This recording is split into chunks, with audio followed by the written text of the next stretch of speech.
if you have used the shared file option right here, then you can actually see what files you have shared with others and also go around and then track the sharing.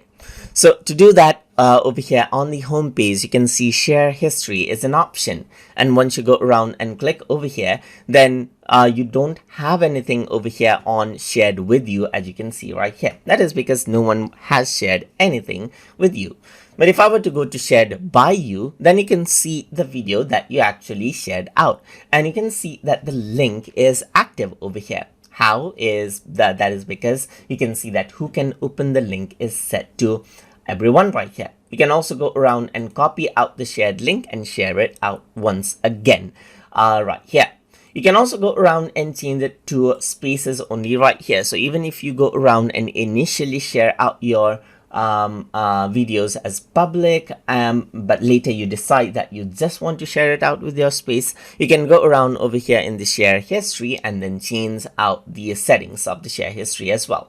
You can click on the three dot button and over here you can see the share option, and you can directly share it out to TikTok as well, or copy out the link right here and even go around and access the settings to change out the name of the video right here. So I'm just going to go around and say to YouTube example right here, just like this.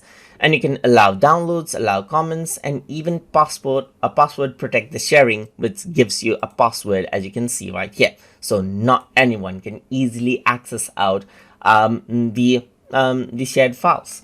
So that is what you have. You can go around over here and then you can go around onto settings, share it, or if you don't want this file to be shared anymore, even if you were to share the link, you can go around and delete it and the link won't be active anymore. So you can delete it right here and confirm it, and the shared file will be deleted.